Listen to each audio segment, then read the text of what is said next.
Heyo, John Lee Dumas here of Entrepreneur on Fire, the #1 business podcast, and you are listening to the How to Quit Working show by Jeff Steinman, where you'll hear insights, stories, and inspiration from successful entrepreneurs who quit their job and started a business. Prepare to ignite. This is the How to Quit Working show. Jeff Steinman believes entrepreneurship is the only true path to freedom. That's why he created the How to Quit Working show, where you'll hear stories, insights, and inspiration from lifestyle fanatics who left their soul-sucking 9-to-5 job forever. Now, here's your host, author, entrepreneur, and ultimate lifestyle fanatic, Jeff Steinman. Hello and welcome to the How to Quit Working show. You might remember a couple of months, well, it was actually about 6 weeks ago, I got an email from a guy in Charleston, and what he said was, Jeff, I was driving home from my miserable soul-sucking job, and I was listening to the How to Quit Working show in the car, and I decided right then and there that I was going to quit my job and pursue my business full-time. Jason Torres did that. He sent me a copy of his resignation letter, which I thought was awesome, and he also came on the show and told us about his experience and kind of what it felt like to finally leave your job and start your own business. And Jason is back with his 6-week update today on the How to Quit Working show. He's going to tell us what's it like to have been kind of out on his own for 6 weeks, the good, the bad, and the ugly, and everything in between. This is not going to be any kind of sugar candy-coated version of what it's like to quit your job. This is going to be a little bit of the reality of what it's like and some of the things that you got to move through. So great show coming up with Jason Torres. Before we jump into that, Jason and all kinds of other really cool people are in the How to Quit Working circle. If you just go to howtoquitworking.com/group, you will be shot over to Facebook, and then you can just click on Join Group and get in the conversation and be around some people that want the same thing out of life that you want and have the same interests and desires, and just jump in that fun conversation. You're going to make some friends. You might make some business acquaintances, but you're surely going to have a lot of fun and have some cool people to talk to. Now, without any further ado, let's talk to Jason Torres. Jason, welcome back to the How to Quit Working show. Jeff, thanks so much for having me back. Appreciate it. Yeah, well, it's good to have you back because those of our listeners who might not remember, I'll link it up in the show notes below, but Jason listened to the How to Quit Working show a couple weeks ago, a couple of months ago, actually. Crazy how time flies. And I believe you were driving home from work and decided to do something really drastic that day. Just give us a really, really quick rundown for those of us who didn't hear the last show. Yeah, absolutely, Jeff. So I discovered Jeff's show through the world of podcasting. I was working at a hotel here. I'm live in the Charleston area for those that I haven't had a chance to connect with.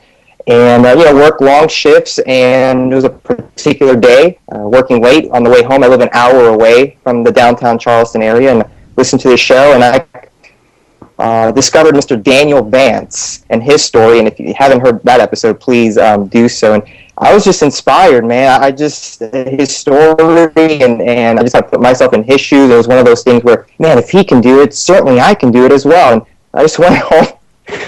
And I drafted an email to Jeff just to thank him for putting the show together. I didn't send it right away, though. It was one of those things where I don't know if I should, but I did. And Jeff, you connected with me, and I decided shortly thereafter to quit my job. And I was very excited, and I still am. But it's been an interesting journey. But I have you to thank because I don't think without Daniel's story and your show, I would, well, there's no way I would have done it. No way. Excellent. So happy to have made that difference. And I know Daniel is happy to have made that difference or been a part of that as well. And, as we know, it's a culmination of a lot of things that leads us to make decisions in life. But what I wanted you to come back for today is to tell us, how long actually has it been? Let's see. It was August. It's a little over a month now. A month and 2 weeks. Okay. All right. So about 6 weeks ago. So give us a little bit of an update on how things are going. All right. And like I said, you know, I know that it's not going to be a rosy picture, and we're here to support you, and we're here to talk about the reality of how this actually works, because there's a lot of folks out there who are getting ready to head down this path, and I think that they're gonna learn a lot from what we got to talk about here. Yeah, absolutely. So, you know, to be quite frank, it has been a struggle. It has been very, very difficult.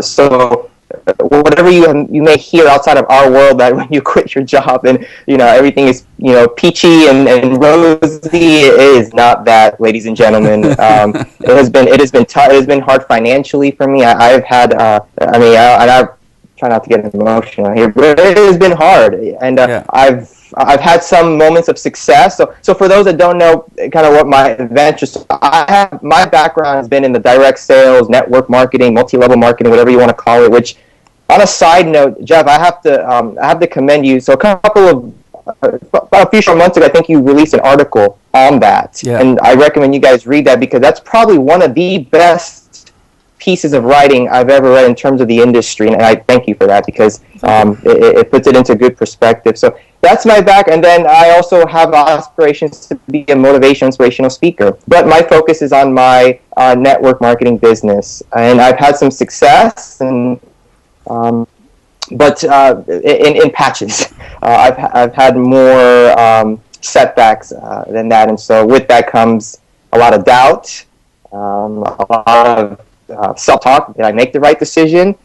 Should I go back? I've had, but I'll be, used to be a lot of car repossessed. I was late on payments, very humiliating. You know, and you know, since then I've been able to recover it, and so it has been a struggle internally and just in every sense of the word.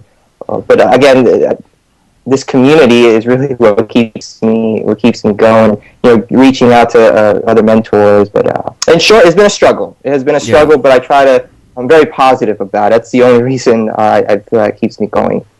It's the only thing that's going to keep you going is maintaining that positive attitude and maintaining that hope. So I think that's what's so exciting. Well, tell us a little bit about some of the successes that you've had. Sure. So I've made a lot of contacts. You know, I've made some. So, you know, in my industry, you know, it is going out there, making contacts, making sales, closing sales. So I've had some good successes there. I put myself out there, making connections. So I love kind of the B2B world, connecting with business owners and seeing how our service can help their business and their employees. And so. And they love it. And so I think sometimes I let my thinking, you know, I assume things like, no, they don't want to hear from me, or what do I have to offer? But then when I put myself out there and sit down with them and get to know them and find what their pain points are, and I fill that in with what we can do for their business and help them, and they say, wow, this is great, Jason. I'm like, oh wow, like this is cool. So I've had some successes in that area. That's led me to those folks connect me with other people. On the public speaking side, I've had, as a matter of fact, today I'll be going to my alma mater to do a talk on entrepreneurship. Awesome. So this is getting stuff out there. I think for me, it's the monetization, right? So being able to bring the income in so that I could, you know, pay the bills, but then I could build the business so I can help more people. Yeah. Well, you know, I think one of the things that's so great about MLM or direct sales, and let's just call it MLM for the sake of argument, is for you, one of the first things that we do in the How to Quit Working system is we identify what is a product that people want. You know, I always say that's like the most important thing that you can have is a product that people want and the people that want it. Well, you're working with a product, it's Legal Shield, right? Yes, it is. Cool. So it's okay if we say the name of the product, right? Oh, absolutely. Okay. Yeah. So you're a Legal Shield associate, and that's legal services that you're selling to small business owners, and that's already something that we know there's a demand in the market for. We know that that's a successful company, and all that you have to do is sell the already proven product that they have. That is correct, and that is one of the reasons, probably the main reason. So my exposure to entrepreneurship came in this world of multi-level marketing, direct sales, and so that's all I knew. And it appealed to me because I knew that I had a shot to become an entrepreneur with a low barrier to entry and a pretty good return on the investment with a great product. Yeah. And so my knowledge and world of entrepreneurship really came in this world, and I'm forever grateful because with a lot of the personal development, I've learned just how to be not only a student of multi-level marketing, but just a student of entrepreneurship and to honor other entrepreneurs and other business models. This just happens to be just a different kind of another kind of business model. So yeah. Sure. So you've got a product. We know there's demand for the product. We know that people like the product. We know that people have bought the product, not only from you, but from lots of other people. So you're in a really great position in that all you got to do is expose more people to it. So what's been some of the kind of the difficulty of, and I know there's a lot of that encompasses that can be a lot of different things, but from the standpoint of kind of getting out there and selling that product, what's been the biggest kind of struggle there? That's a great question. I think what it all boils down to is not the belief in the product. I've been with the company for quite a while and had some great success, and I love our product. It's just me, the belief in myself that I can go out there and be able to do it. You have no idea some of the self-talk I have when before I make a call or just kind of in my daily routine, and now that I'm actually thinking out loud here with you, it's like, wow, I think it has everything to do with the belief in myself, and I have a whole other story behind that. So I think every day that's a struggle, that internal struggle. I can do it, and there's no reason why to doubt myself, but sometimes that's where I am. That's belief. Yeah. Well, the great news is all you have to do is stop believing that. You're right, and so I mean that's the answer. And I think for anybody, you just for me, it's shut up, and go out there and produce. And so I feel sometimes I'm the one that's stopping myself. I need to stop that. Yeah. So you said that you have some kind of really bad self-talk before you start a call, right? Sometimes, yes. Okay. So consider setting aside. I do this before every call that I do, every show that I do, every sales call, everything. I set aside the 5 minutes prior to the call to do, for me, it's a little bit of meditation and a little bit of visualization and picturing that successful interview or that successful sale or whatever it is. And maybe 10 minutes is right for you. You got to figure out what works for you.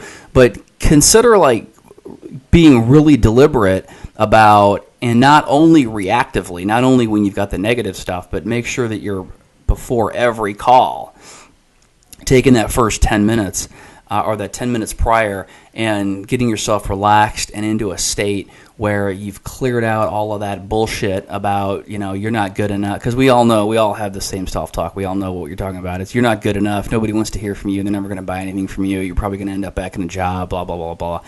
And kind of all of that stuff, and flush that out. The best way to flush it out is sort of like when they do in oil wells, when they want to force the oil to the surface, they put a bunch of mud in there. They put the mud in there, which forces the oil out. They fill the void with something else to force the bad, well, in that case, the good stuff, but to force out what they want to get out of the well. Absolutely. So consider that's why for me, just the personal development is a huge part of my life. Yeah. And you had an episode maybe the other week about why it's important to be positive. And it's none of this fluff stuff. It's because when you don't think positive, you can't think, right? Or when you when you have negative thoughts, you're not in solution mode. You're not trying to you're not figuring out ways to get through that. So that episode, I really resonated with that particular episode. Cool. So what do you think? So when you go into a call and you're having those negative thoughts and you're thinking, it's not going to work, they don't want to hear from me. When you're in that negative headspace, right, and you've got those negative thoughts going on in your head, how do you think that affects mechanically, how do you think that actually affects the call that you have? Oh, goodness, that's a great question. I think everything from your tonality, you come across the person on the other end of that call recognizes that. Yeah. And so you don't come with any posture. You fumble on your words. I know this because it is. I try to kind of inspect what I expect. So I go back and man, that was terrible. Yeah. And so, versus when I do come from a position of strength, I introduce myself, who I'm with, what we do, how we can help you, and just set up an appointment. The call ends up being very quick, and we set up the appointment. Whether they're interested or not doesn't matter. I can't control that, or I can control my activity. And then I can say, when I hung up the phone, I was able to do it with professionalism. I introduced myself, versus when I'm negative and kind of coming up with all these crazy scenarios I don't even know what's going to happen. Yeah. I come across as, and I don't know, maybe I don't know if other people can relate to this, but you just don't come across as postured, or you fumble your words, or ums and ahs, and they pick up on that very quickly, so they don't want to talk to you. Sure. So pretty easy to fix, right? Just be positive. Yeah. What do you think would happen to your closing rate if you just completely if you entered every call in a positive state? Wow. Or your appointment rate, or whatever you want to use as a measure. No, I would be in a very much better position than I am right now, and again, because I believe we have a pretty unique product that can help a lot of people. I think it'll help me tremendously. I just need to, like you said, be positive, make the calls, have that moment where I think preparation. There's a lot to say about preparation. Mm-hmm. I never, and I'm learning this in my journey as an entrepreneur, that you cannot wing it. You cannot wing things. It does not work. As something as, I don't know, as simple, but for our example here with the phone call, take 5-10 minutes to prepare for that phone call. Have whether it's an index card or on a whiteboard. The thing, even if you have a little script, my name is, who I'm with, whatever works for you, that you just hit those bullet points. Just be prepared. I think is a better way to go, as opposed to going off of maybe you think you're a talented speaker, you can just wing it. I don't know. I like to think that I'm a pretty good speaker and I'm getting better, but even myself, I would prefer to prepare for anything, for a call, for a talk, or that kind of thing. Yeah, and if nothing else, whether the preparation has a practical effect or not, the important thing is it makes you feel better. If it makes you feel more confident, then it's a really good thing to do. But what I think is amazing about your situation is you've made sales. You've made sales before you quit. You've made sales since you quit your job, so it's possible. And you seem to know the one really big thing that would make a huge difference in your ability to make more sales.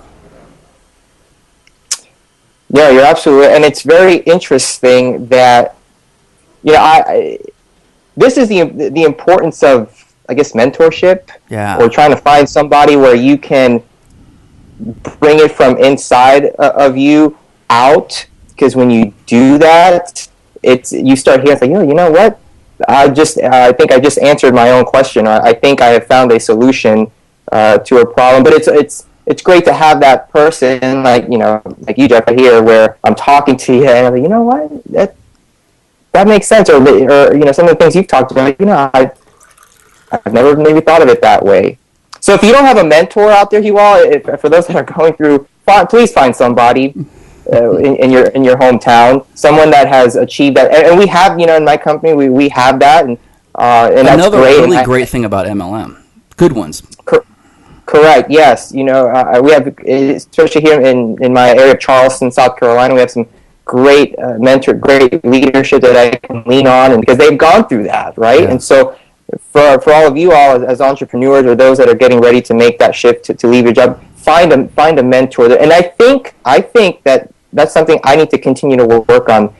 The last maybe 2-3 weeks where I've just been in this funk, if you will, I've kept it to myself. I've literally been in my room here, just woe is me, and it's like, I don't want to be weak and go tell people my problems, and people have their own problems. And now you're telling thousands of people.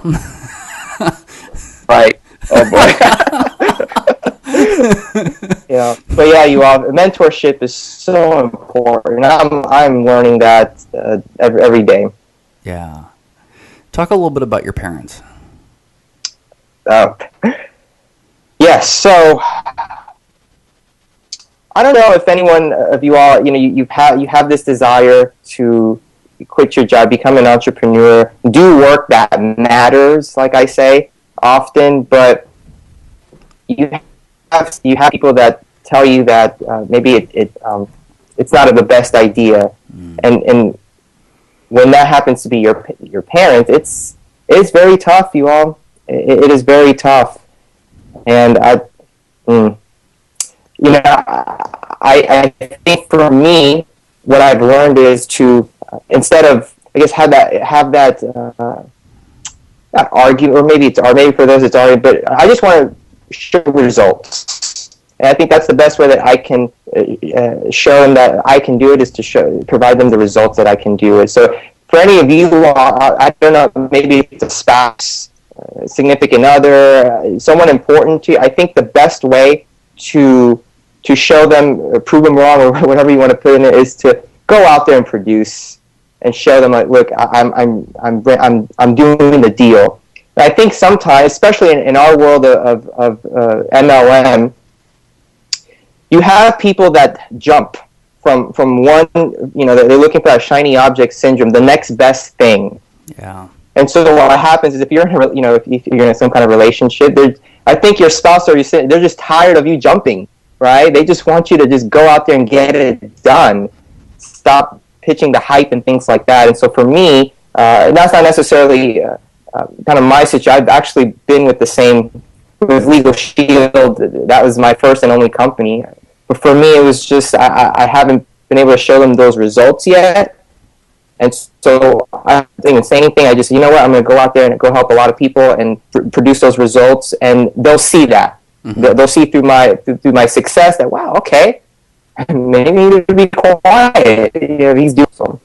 But it's been tough. And so for those of you that are out there, you guys have people that are important folks in your life that don't approve of you, and quitting a job or becoming an entrepreneur. It's part of the deal. There's no way around that. I've had friends that made fun of me, and it still hurts to this day. Oh, what? Are you serious, Jason? Are you really doing that thing, right? And so it is part of the job. I'm here to tell you that the world of entrepreneurs, that's why it's the mentor. It's like a fraternity, right? It's like, yeah, you're joining a group of people. We all need each other, because those that don't understand are gonna, there's gonna be pushback. There's gonna be resistance. There's gonna be people telling you, "What? Like, that's crazy. You're stupid. It'll never work." And when those people happen to be family, significant others, makes it tough. Makes it tough. So yeah. Sorry, I went on a rant. No, that's what the show's about. And what's interesting about your parents is that no matter how old you are, we still kind of feel this level of deference to our parents, if that's a word, like deferring to our, we want to believe that our parents are in charge, and that they know what's best for us, and it runs really deeply, because not only that, our parents have an instinct to keep us safe, and I know you've read a lot of the stuff about the little thing in the back of our head, the amygdala or something like that. I don't get into all the science of it, but I just know that there's this primitive thing in the back of our head that really hasn't evolved very much, and it thinks that there's a saber-toothed tiger chasing us all the time, and that's what causes fear. And in this situation, you got kind of like three of those things going. You've got your own, and you've got your mom and your dad's, and and then there's this whole other set when you're a parent, or really when there's someone that you want to protect, child or not. Then we have this whole other set of evolutionary stuff that kicks in and wants us to make that thing perfectly safe. If I put a strange baby in front of you that you don't even know, on some visceral level, you want to protect that baby. It's part of how we've evolved, and it's kind of a good thing because it helps us to keep the most vulnerable in our society alive. But so all of that stuff kind of is kicking in. On the other hand, when you look at it, the interesting thing about that situation is that when you were a tiny little boy, you were like, let's say 7 or 8 years old, and you're sitting there at the kitchen table, and you didn't want to eat your vegetables, you wanted a piece of cake, or you just wanted to go play or whatever. Your parents were like, no, you got to sit there and you got to eat that, you got to eat those vegetables. You've got to do this, you got to do that, you got to get good grades in school. All the things that you probably didn't care about or want to do, that your parents were able to bring the additional level of knowledge and perspective to, it's really a good idea to do this kind of stuff. And I think now, to a degree, the tables are turned, because while your parents want absolutely what's best for you, they don't actually understand what's best for you, because they have a frame of reference of what success is and what is right and what is the correct way to live your life. And you are not at all inside of that. In fact, you are walking right out, right off the path, into the woods, into the danger. And it's easy to understand why that's concerning and disheartening for them to see that. And I think that you're right on in that, like, really, the only way to really convince people who don't have the mindset is to show them. No, you're right, and I have understood. Through again, as I'm learning, I'm always, and that's kind of the tip of the day for always be a student, always be learning. Yeah. I don't know where I heard it. If you're not learning, you're dying, right? And so I'm always a student, and throughout this journey, I've understood this in terms of my parents. They just don't understand. They come from they weren't entrepreneurs, right? And they've always just wanted what was best for me based on kind of their lens. Mm-hmm. But I've learned some things along the way on entrepreneurship and this idea of creating my own destiny, and that's not necessarily maybe what they grew up with. And so I've understood, and so now I'm understanding to that. And so when I can, I educate them, or I tell them, hey, you should check out this book. Yeah. Or I may have, hey, listen to this podcast. Or I've had this. I've told my parents, hey, how I talk about like entrepreneurship a lot. Well, these are some of the books that I've been reading, and if they read it, great. If not, I can't control that. But it is. You're right. It is this understanding that they don't understand because they haven't seen what I've seen. Right. They haven't necessarily read what I've read, and most importantly, they haven't associated with the people that I've associated myself with. And only until they do that, they won't get it, right? And I think that's across the board for anyone. If they haven't seen what you've seen, heard what you've heard, read what you've read, or associated with the people you've associated, they won't understand. Absolutely. So I love them, and you can still love them. It's just because at the end of the day, I like it. I mean, I know I like to speak for I love my family with all my heart, and I'm sure that if for those that are having resistance from loved ones, they love you. They love you very much. They want the best for you. Care. Yeah. Right. Exactly. It's just they just don't understand. Yeah. So there's an opportunity there to educate them. When they're ready. When they're ready, and that's really important because you can spend a lot of energy trying to educate somebody who doesn't want to be educated. that, and and then that just pulls energy away from what you're trying to accomplish. And so you obviously you have to balance that there, right, and be sure that you're not expending too much energy trying to force information on somebody who's not ready for it, because that's something that can really get folks tripped up a lot. And I think what's so interesting is, Jason, you're I think 27, 28?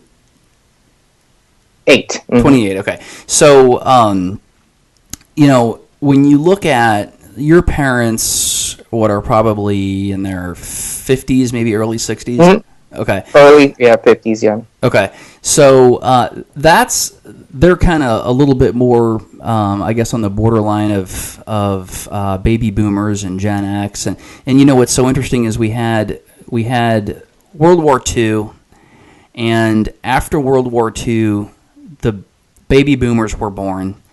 And they were born into this world where jobs were utopia.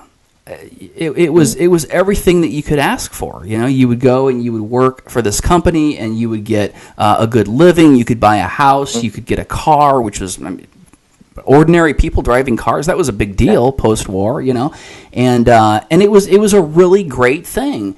And that generation, I think, really enjoyed it in many ways, because it was so good in contrast to what their parents had.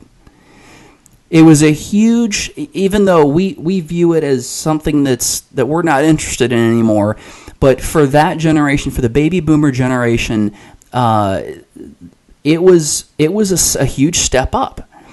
And then the Gen X folks, which I'm a part of, and Jason, you're kind of one of the oldest millennials that's out there, but probably technically a millennial. Yeah. But the Gen Xers, like, I don't know what the hell we did. I mean, we were like, yeah. I mean, we just kind of like stood around, like looking, wondering what the hell's going on, because we're like, yeah, this whole job thing, it pretty much sucks. But we don't really know anything different. Like, there's not. They're just. We were the confused generation. I completely believe that. And then the millennials came along, and they're like, oh, screw this. No, we're not. I mean, completely just forget this, because we watched our parents and our grandparents be miserable in jobs for their entire lives, and they're telling us to do it? No freaking way.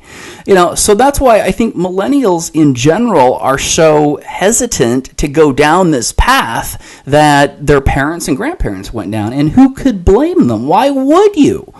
Because their parents and grandparents are saying, yeah, you go down this path and be as freaking miserable as we are.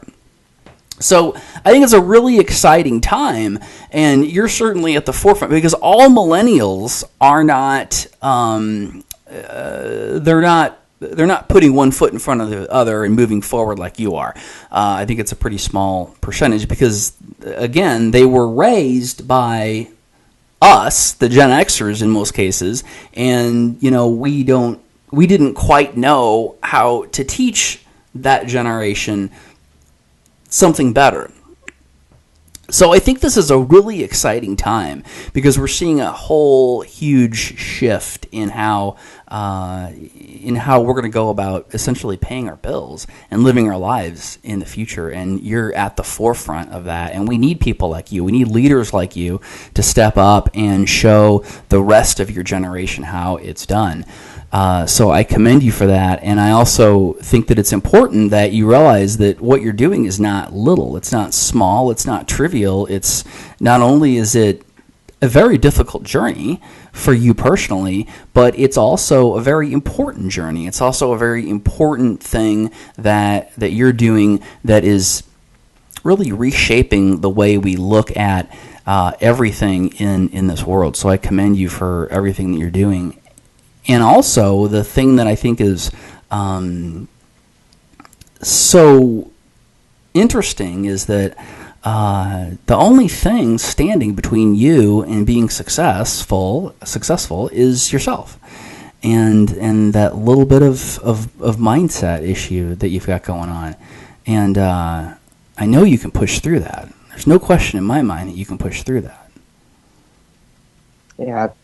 Thanks. I appreciate it. It means the world coming from someone on with your experience, and you said something that early in terms of leading the charge, and I take that very seriously. I feel that I do have a responsibility to educate the young, the folks behind me, and heck, anyone that wants to listen. Yeah. That, like it or not, there is a shift. Entrepreneurship is the way to go, whether you like it or not. And so it's every day I wake up, and that's really what I have an opportunity every day. Yes, to build my business, but to also be able to educate folks and be able to share my story and because it is a struggle, but I have a vision that really is pulling me through that. Don't ever let the vision go. Absolutely. And everything else will fall in place. Anything else on your mind? No, I am excited. I think despite the setbacks going in my life and in my business, I'm still excited. I think, I joke around and I'll throw the shades on and say, because my future is very bright.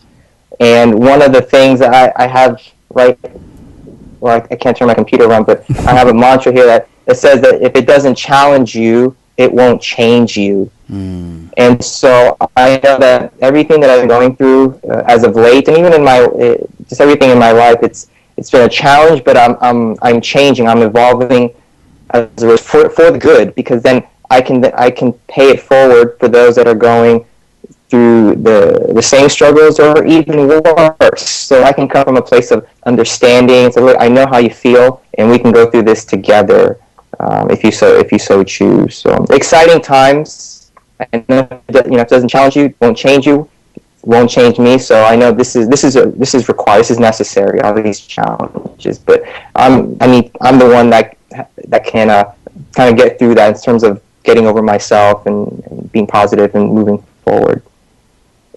So that's it. Absolutely. What's the last thought you want to leave our listeners with?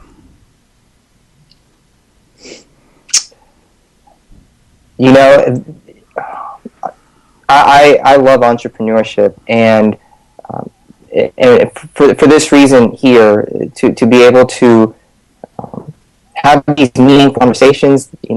I think if I wasn't in this world, I would have been labeled as a failure, right? And here I am, talking with you, talking to other mentors that are telling me that this is part of the journey. So for those out there that are struggling, maybe you had your car repossessed like I did, and you don't know what to do. Just understand that it's all phases in life are temporary. So if you're going through what I'm going through right now, it is temporary. Create a strong vision for yourself, where you see yourself going. Put together a board of advisors, mentors that can help you through the way, and you're going to be just fine. I'm telling you, you're going to be just fine, because that's what I need to tell myself. Everything's going to be just fine, and I hope to come back down the road to give you guys an update that everything's okay. Absolutely, and we know everything's going to be okay. One more question: Would you make the commitment to our listeners that if you go back and accept a job, that you'll come back on the show and tell us about it? Oh, absolutely. And I've had that conversation with myself. Maybe I should go back, temporarily, just to catch up, but knowing that it's a temporary thing. I'm gonna jump back into full-time entrepreneurship. But yeah, that hasn't happened yet. But if it does, I will definitely come back, and because I think I need to report and get that support from the community. Absolutely, and I think the important thing is that now that you've been on this show and you've inspired so many people, you're not just doing this for yourself anymore. No, it's not. And I mentioned at the top of the show, so this afternoon I'm going to be doing a talk to college students on entrepreneurship. So it's not about me. It's about paying it forward to others, because I'm sure people are going through some, maybe it's worse struggles, right? I have to believe there are people going through a lot worse things than I am. And so if I can share with them something, anything that gives them an aha moment, I'm going to do that. I'm going to do it every day. Amazing stuff. Jason, can't wait to have you back for another update. Best of luck